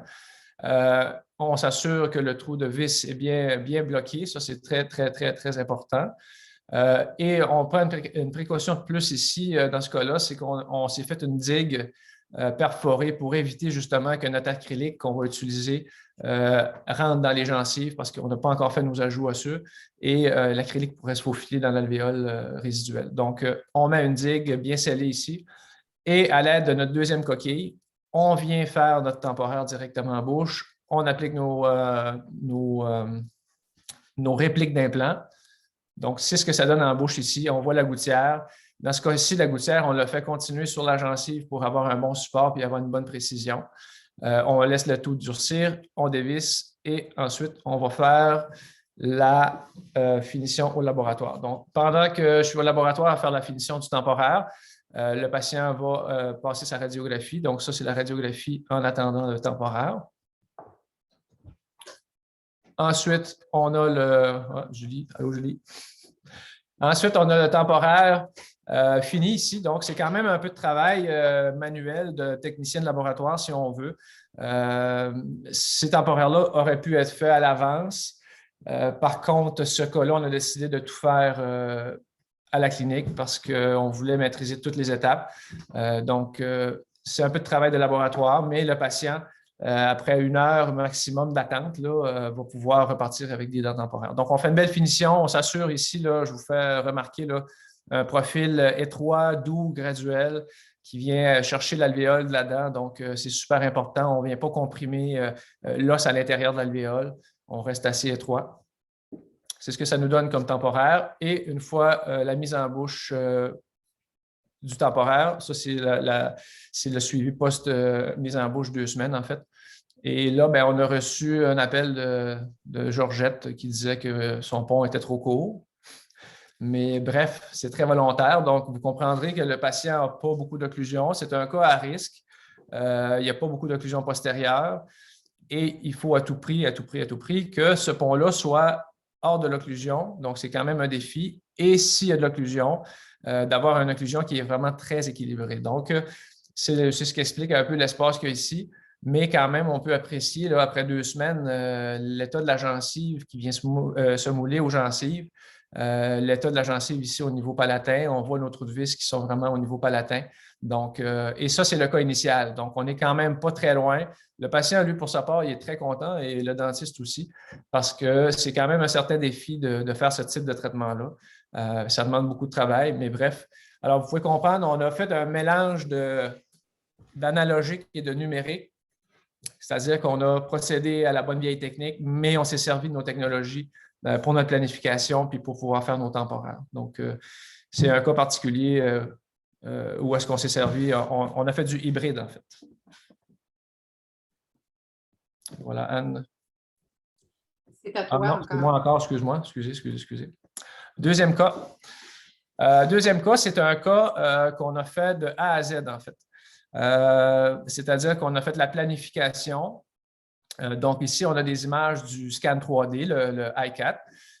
Ce qu'on peut voir sur nos coupes, en fait, on a une coupe panoramique ici et on a une coupe bucco-linguale, si on veut. Donc, on peut apprécier le sinus, on peut apprécier les cornets, on voit le palais ici et l'implant positionné en région 26. Ce qui est intéressant ici, c'est qu'on voit qu'il y a une résorption un peu atypique de la crête. Donc, généralement, la crête osseuse supérieure va avoir une résorption du côté buccal, mais ce cas-ci, on note une résorption du côté palais. Donc, ce qu'on a décidé de faire, c'est qu'on a décidé d'utiliser un implant, le implant de Astra, c'est le implant EV. C'est un 4,8 mm de diamètre, mais sa particularité, c'est que c'est un profile. Donc, c'est un implant profilé qu'on va voir un petit peu plus tard. Donc, la portion palais est un peu plus courte que la portion buccale. Mais ça, c'est notre planification au niveau du scan 3D. La deuxième étape, c'est qu'on a importé le logiciel pour en faire l'analyse. Donc, on place notre implant. C'est la modélisation osseuse du patient. Pas osseuse, excusez, des tissus mous. Donc, ça, on importe ça dans notre logiciel avec l'implant. Ce sont ici les images du Prime Scan. Donc, on est capable d'apprécier tous les contacts au niveau occlusal, la planification ici de la gencive. Et lorsqu'on prend ces images-là, là, je peux vous garantir que les patients, ils capotent. Ici à la clinique, même notre senior, là, Pierre Auger, qui est avec nous, notre collègue, Pierre est en fin de carrière un peu, puis quand on lui laisse cet appareil-là, il capote. Là. Il n'en revient pas qu'on soit rendu dans ces années-là, là, où est-ce qu'on a des images qui se rendent directement à l'ordinateur, puis il n'y a aucun patient qui n'est pas émerveillé par tout ça, même nous autres. Ça va rapidement et c'est tellement un rendu précis, c'est incroyable. Donc, bref, on parlait d'effet wow, là. On peut quand même apprécier ici, sur le même patient, la même patiente, ce qui est intéressant, dans le fond, c'est de voir la similitude et la précision des contacts. Donc, si on prend, par exemple, la première molaire ici, la 16, et qu'on regarde sur l'image numérique, on voit l'intensité des contacts. Si on regarde ici la 15, à quel point le contact est plus fort. Même chose ici, la 14. On voit le contact ici, on regarde ici, on a exactement le même contact sur la canine, exactement. En avant, ici, on a des contacts plus forts. On voit sur la 21 ici. Si on regarde sur notre scan, on voit exactement les mêmes contacts. Donc, c'est d'une précision extraordinaire. Et bref, c'est une bonne façon aussi de confirmer. Je vous dirais, de confirmer si votre empreinte est précise. C'est pas long à faire, mais on prend notre scan, on voit les contacts, on prend un papier d'occlusion, on va en bouche et on regarde et on compare les deux images, puis on peut s'assurer qu'on a une bonne empreinte précise. Donc, on continue dans la planification. Donc, le logiciel SimPlan nous a permis d'importer toutes les informations. Donc, ce qu'on voit, on a le niveau osseux en jaune, on a le niveau gingival en beige, on a la position de l'implant, le modèle du bas en blanc. Ça nous permet de décortiquer, de séparer, de voir des vues, par exemple, qu'on ne peut jamais voir en temps réel. Donc, on peut voir ici l'implant qui arrive exactement sur notre cuspide en bas buccal, comme on le voudrait. Donc, ça nous permet de bouger tout ça en 3D. Là, c'est des images qui sont fixées, mais en réalité, on peut bouger dans tous les axes, faire disparaître des modèles. Donc, c'est vraiment facile à comprendre, vraiment facile à visualiser ce qu'on fait comme traitement. Et c'est facile aussi de communiquer, comme on parlait tantôt. Donc, à l'aide du même logiciel, on a fait le design du guide chirurgical, donc qui est un guide Safe Guide qu'on a parlé tantôt, où est-ce que toutes les étapes vont être suivies une après l'autre. On peut aussi apprécier ici, sur cette image-là, une coupe qu'on ne peut jamais voir en temps réel. Lorsqu'on fait un cas analogique, on n'est jamais capable de voir cette coupe de guide-là avec l'implant et l'os en même temps. Donc, ici, on peut voir la coupe du guide. On peut même apprécier le petit trou d'irrigation. Donc, ça nous permet de voir différentes coupes. Et lorsque je parlais tout à l'heure de l'implant Profile, c'est cet implant-là ici. Donc, c'est un implant qui va avoir un décalage d'un côté à l'autre d'à peu près 1,5 à 1,7 mm selon la grosseur de l'implant. Donc, c'est un implant profile qui nous permet d'adapter l'implant à l'os du patient et non pas l'inverse.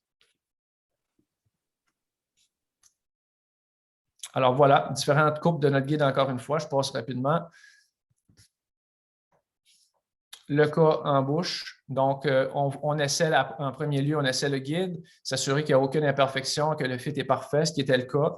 Le cas avant la chirurgie, une vue occlusale.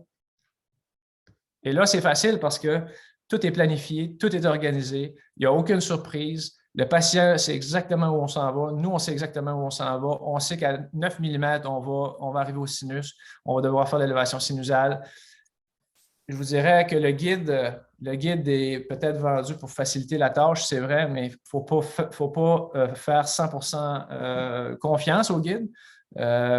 Personnellement, je pense que c'est un sujet de discussion de plusieurs heures, mais le guide est un bon élément de travail, un bon outil de travail, énormément, mais l'expérience puis le feeling de l'os, on ne doit pas le perdre. Donc, il ne faut pas faire 100% confiance au guide, mais on s'en sert justement comme guide. Mais le meilleur guide, il est situé en haut dans le computer.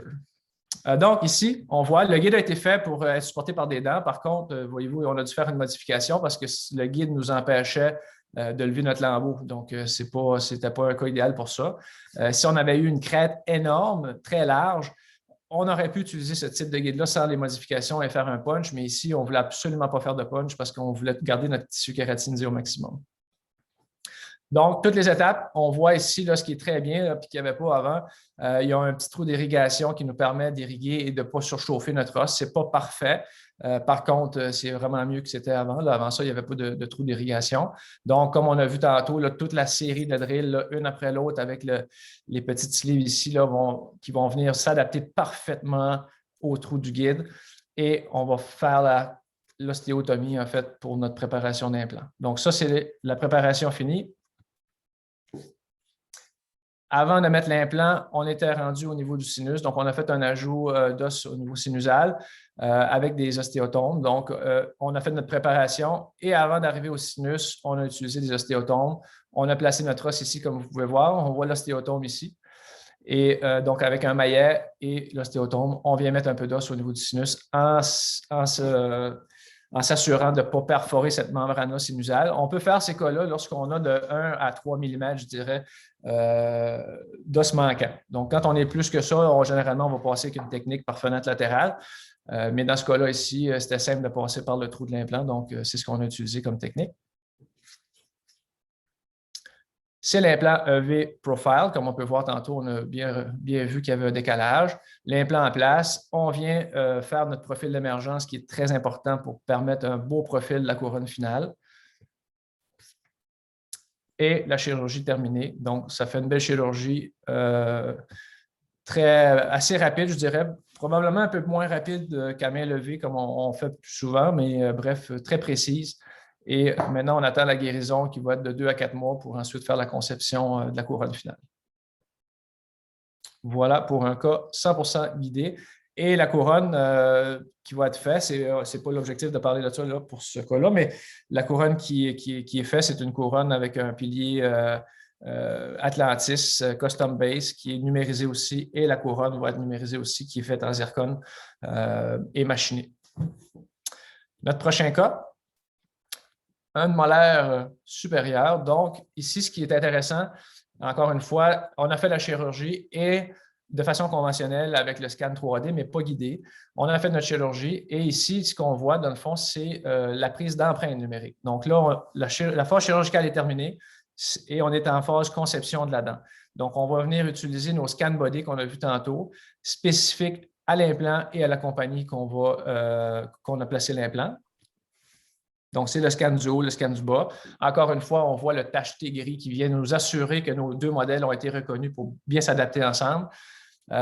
Ici, on voit le profil d'émergence. Donc, l'empreinte à prendre en premier, je vous dirais, c'est cette empreinte-là. Donc, dès qu'on va retirer le pilier de guérison, on va venir scanner cette arcade-là ici pour s'assurer que la gencive est vraiment très précise et qu'elle n'a pas commencé à refermer. Donc, on se prépare. on enlève notre pilier de guérison et on assèche comme il faut et on vient scanner l'arche en question. Donc, et ensuite, on peut prendre notre temps pour faire les autres, il n'y a aucun problème. Encore une fois, bien, on peut apprécier ici, là, par la similitude des contacts, là, on a la molaire ici, on voit le contact, on a la prémolaire ici avec son contact aussi. Donc, on peut s'assurer qu'on a vraiment une belle précision au niveau de nos empreintes. Et la conception justement de la couronne. Donc, vue occlusale, on peut remarquer ici, vous allez le voir tantôt, mais on voit le pilier qui se termine ici et on a la couronne qui vient s'appuyer dessus. Un bon fit, un beau profil d'émergence. Donc, c'est de la haute précision, pas de distorsion. Donc, ça, c'est le concept, c'est le design fait par le laboratoire. Donc, on peut bien voir le pilier et la couronne qui va être designée par-dessus. Donc, différentes vues ici et encore une fois en bouche. Et ce que je trouve intéressant ici, même très intéressant, c'est la qualité de la finition du pilier. Donc, il n'y a pas d'oxydation, il n'y a pas de nettoyage nécessairement. C'est un métal pur qui a été travaillé par une machine de la compagnie de l'implant. Donc, on s'assure d'une précision optimale, mais c'est surtout la qualité de la finition, c'est aussi le profil que la compagnie et que le technicien de laboratoire nous a designé. C'est un profil qui est doux, qui est graduel, avec une finition extraordinaire et une adaptation de la couronne de zircon avec le pilier. Tout ça ici, c'est cimenté au laboratoire. Donc, le pilier vient d'une pièce, la couronne vient d'une pièce. Donc, c'est cimenté en laboratoire, fini au laboratoire. Tout ce qu'on a à faire, nous, c'est de visser en bouche. Donc, c'est une technique hybride de cimenter, visser. Et le cas, une fois en bouche. Donc, on peut quand même apprécier le beau profil de la couronne, du pilier. Et ce que je vous ferai remarquer, c'est que de plus en plus, je dirais, si on est capable, on essaie de faire attention à la grosseur des dents qu'on va faire. Donc, ici, on est dans une semi-molaire, c'est-à-dire que ce n'est pas la grosseur d'une molaire, ce n'est pas la grosseur d'une prémolaire, c'est entre deux, c'est pleinement fonctionnel et on ne demande pas à un implant de 5 mm de remplacer une molaire avec une base de 11 mm. L'implant à 5 mm, on fait une plus petite dent qui est pleinement fonctionnelle, qui est très esthétique pour le patient, mais ça diminue les charges et surtout, ça nous permet de faire un profil qui est graduel et non pas partir d'une petite zone ici qui est très étroite de 5 mm et grossir à une zone de 12 mm. Donc, bref, on fait des plus petites dents qui nous permettent d'avoir de meilleurs profils, moins de risques mécaniques et biologiques. Voilà. Merci, Marc. Alors, moi, de mon côté, j'aimerais compléter. Hein? On complète bientôt, étant donné que l'heure file, on s'excuse, on aime ça jaser, on dépasse un peu l'heure, mais merci beaucoup de rester toujours présent. Le dernier cas clinique qu'on vous présente, c'est tout simplement pour faire un bon résumé du flux numérique, mais vraiment de la dernière portion, c'est en implantologie, l'étape de conception de la partie prothétique, lorsqu'il est question d'un antérieur. C'est qu'on va un petit peu tout reviser pour conclure par la suite ce beau webinaire. Donc, le cas clinique, écoutez, c'est quand même un cas classique antérieur qu'on voulait vous présenter, une unitaire, donc une résorption radiculaire de la dent 21, dont l'implant a été placé de façon immédiate, donc extraction, pose d'implant immédiat avec une temporisation fixe immédiate la journée même. Ce qu'on veut mettre de l'emphase, c'est principalement les empreintes optiques à prendre, surtout si vous avez votre scanner optique en clinique et que vous voulez aller de l'avant pour faire la conception virtuelle d'une restauration, soit entièrement chez vous en clinique, mais principalement au laboratoire. Donc, on va voir tout ce qui se passe au laboratoire sous peu. Donc, vous avez 5 empreintes à prendre lorsqu'il est question d'une restauration antérieure. Donc, l'empreinte du temporaire, l'empreinte du complexe mucogingival, l'empreinte du transfert numérique, de l'arcade opposée et de l'articulé. Alors, l'empreinte additionnelle à prendre lorsqu'on fait des antérieurs, comparativement à des postérieurs, ce qu'on a vu tout à l'heure avec Marc, bien, on doit prendre une empreinte complète optique de l'arcade en question, donc du maxillaire, avec le temporaire. Donc, cette empreinte-là est très importante. C'est important d'avoir l'empreinte au complet du maxillaire parce que c'est une empreinte qui va vraiment servir de référence pour jumeler et juxtaposer les autres empreintes. La deuxième empreinte, c'est l'empreinte du profil d'émergence.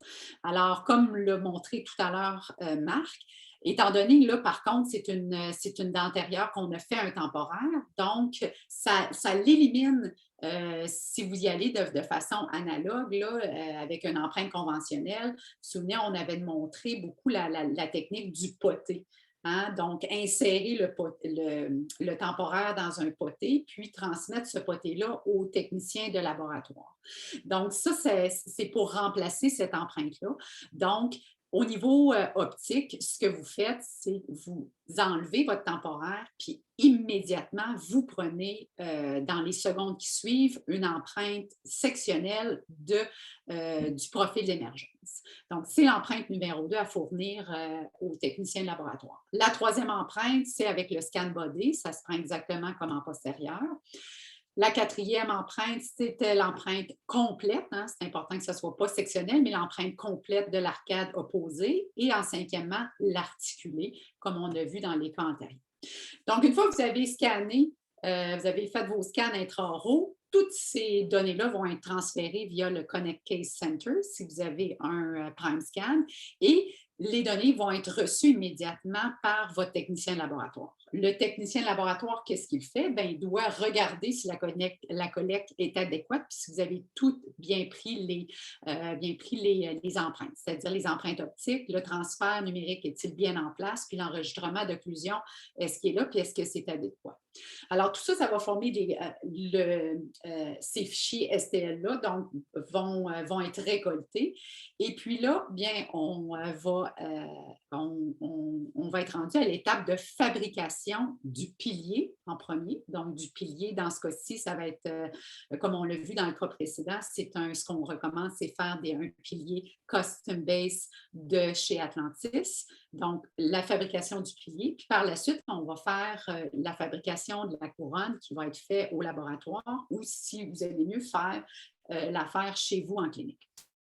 Donc, le fichier STL plus la prescription spécifique au pilier Custom Bed va être envoyé chez Atlantis Solutions, donc un département de Dentsply Sirona, pour qu'ils puissent faire le design du pilier Custom Bed. Une fois le design fait, tout ça, c'est renvoyé au laboratoire pour des modifications et approbations. Puis une fois que tout est bien approuvé, puis même vous pouvez approuver les designs du pilier parce que vous pouvez recevoir des images de votre laboratoire. Alors, une fois que tout est approuvé, bien, on fabrique le pilier Atlantis Custom Base et également, chez Atlantis, il va envoyer toute l'information, donc le core file, donc toute l'information des fichiers STL récoltés, plus celui spécifique au pilier fait. Donc, ça va être envoyé à votre laboratoire pour la dernière étape, qui est la fabrication de la couronne. Au niveau de la fabrication de la couronne, ça va être entièrement virtuel. Alors, d'où là la grande précision. Donc, à cette étape-là, il n'y a pas encore de modèle physique. Tout est fait virtuellement à l'aide des fichiers qu'on a nous autres capturés, les fichiers STL de nos empreintes optiques, puis les fichiers virtuels aussi du pilier Atlantis Custom Base. Alors, le technicien de laboratoire va utiliser son logiciel préféré. Dans ce cas-ci, on a fait affaire avec le laboratoire Apex, donc utilise un scanner 3Shape, donc le logiciel Dental System, qui vont pouvoir concevoir la restauration, donc la portion en zircone de la couronne finale. Donc, si vous remarquez qu'on fait au niveau du design de la couronne, étant donné que c'est en région antérieure, il va y avoir un cutback pour pouvoir stratifier de la porcelaine pour vraiment optimiser le côté esthétique de la couronne finale.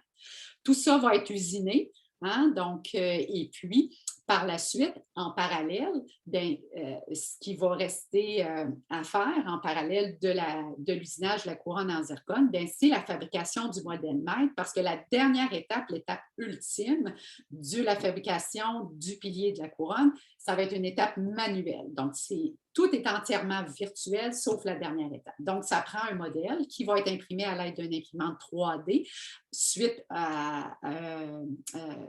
avec pas suite, mais plutôt avec les fichiers STL qui vont avoir été pris avec vos empreintes optiques. Bien entendu, un gros ménage à faire là, pour les techniciens de laboratoire pour avoir des beaux modèles. Et puis, au niveau de ce modèle-là, c'est comme les modèles de plante. Donc, il va y avoir au niveau du modèle d'implant, donc ce modèle-là va être imprimé en 3D, plus le gingitect à l'époque, donc c'est de la fausse gencive qui va être imprimée aussi, qui est un autre produit. Et tout ça va être rassemblé ensemble avec la réplique d'implant pour former le modèle maître physique, qui va servir là, pour la dernière étape de fabrication de la couronne. Donc, cette couronne-là va être colorée et ou stratifiée de porcelaine. Et puis, nous allons faire, pas nous allons, mais plutôt le laboratoire va faire la cimentation du pilier sur la couronne, comme on l'a vu dans le cas précédent.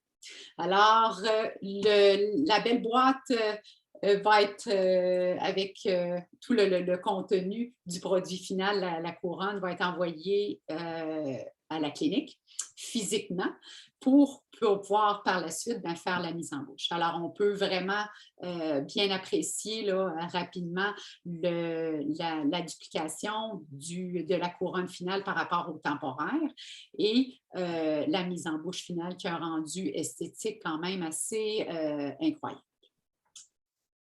Donc, ça résume pas mal notre dernier cas clinique. Marc, je te laisse la parole pour la conclusion. Merci, Anne. Mais avant la conclusion, je vous dirais de peut-être mettre à l'agenda tout de suite nos 2 prochains webinaires, si c'est encore une formule qui vous intéresse. On a personnellement très hâte d'être en présentiel puis de pouvoir avoir votre feedback. J'espère que tout le monde n'a pas dormi aujourd'hui. On ne voit pas personne, mais on suppose que vous êtes à l'écoute. Donc, bref, le 14 mai, on va parler, oui, j'accepte, comment briser les barrières. Dans le fond, c'est comment approcher nos patients en implantologie pour augmenter notre taux d'acceptation, comment les rassurer et comment faire en sorte que ça devienne facile dans notre pratique de parler d'implantologie. Donc, un sujet qui est super intéressant parce que, bref, ça fait partie de l'un des tabous là, de l'implantologie ou un des défis qu'on a ou que les praticiens ont face à la discussion avec les patients, quelle approche on doit avoir. Donc. Et ça, c'est le 14 mai qui s'en vient. Et le 17 septembre 2021, c'est les suivis, donc gage de succès en implantologie. On va principalement parler, on a parlé de la dernière conférence du All on 4. On a parlé des techniques et compagnie. Et là, on a établi des protocoles très clairs. Donc, on veut vous parler de ça. Comment on s'occupe de nos patients? Quelles sont les étapes, les protocoles qu'on a établis, les trucs qu'on donne aux patients.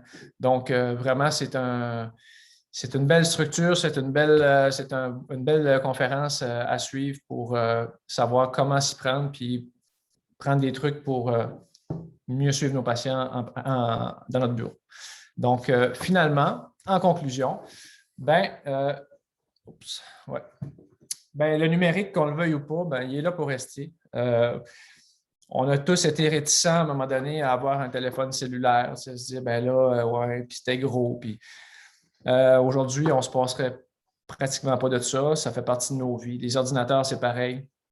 Donc, les technologies, c'est même si on est du old school comme moi, qu'on n'aime bien pas avoir de réseau, bref, ça fait partie de notre vie. On aime ça, ça nous facilite la vie aussi. Je pense qu'il faut réaliser que c'est là pour continuer. On a des voitures électriques, on a toutes sortes de choses qui sont complètement débiles en peu de temps. Donc, bref, c'est sûr que c'est là pour rester.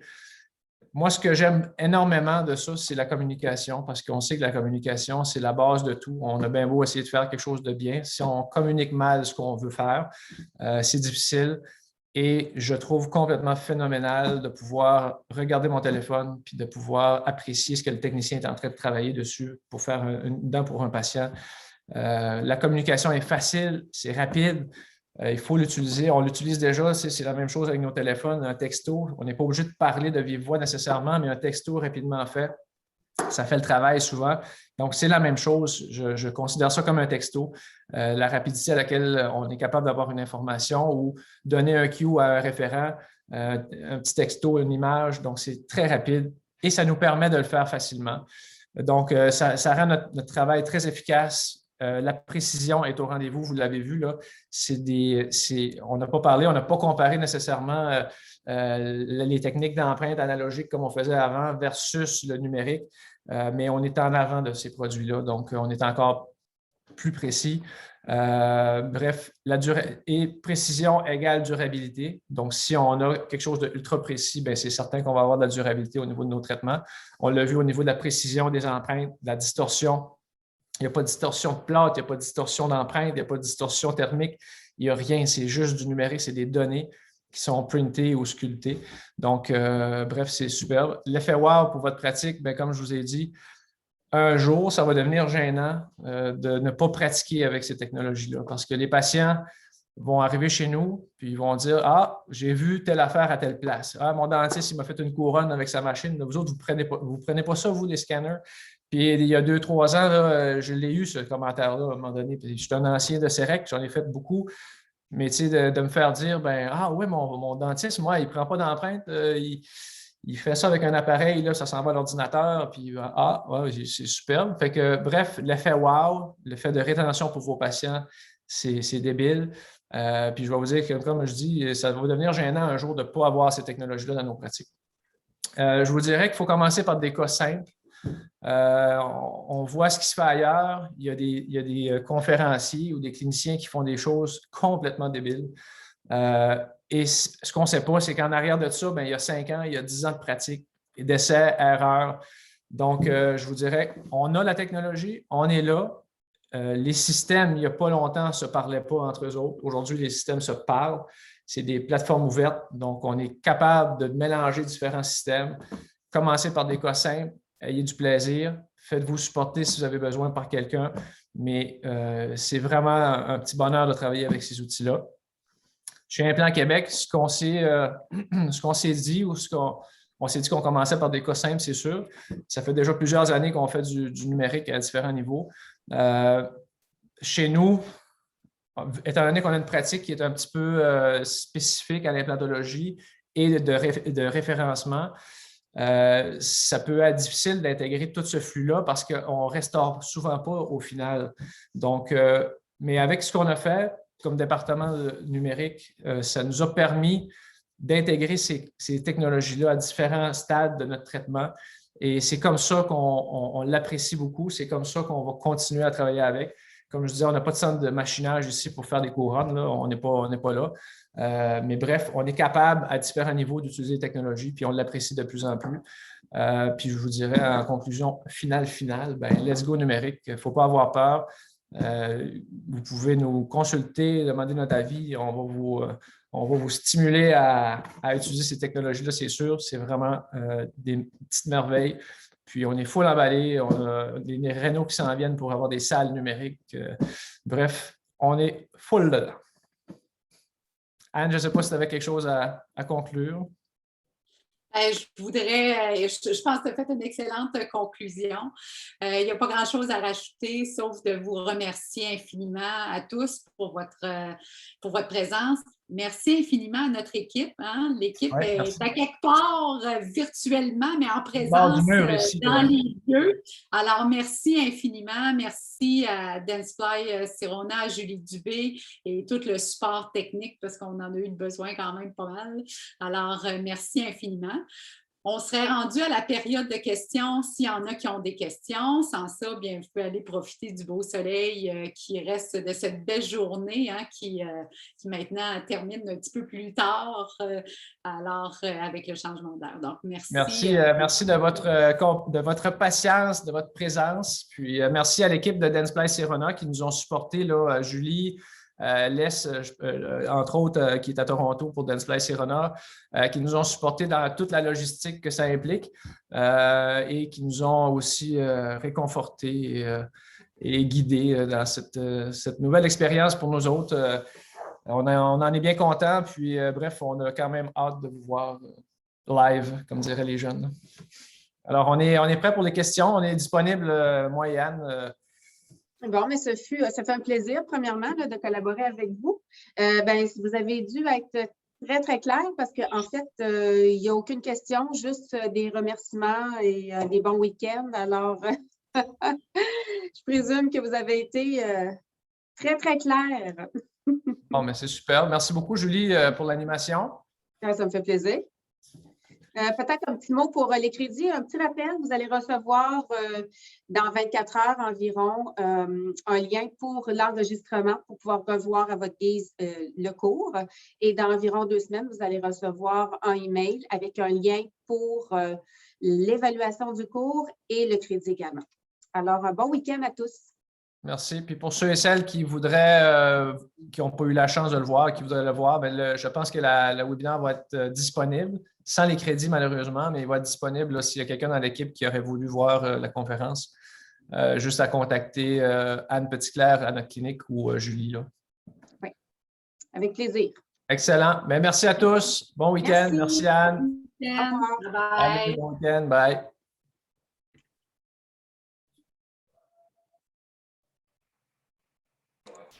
Okay, let's stay on a bit. To be able to see exactly what it's doing. It's going to look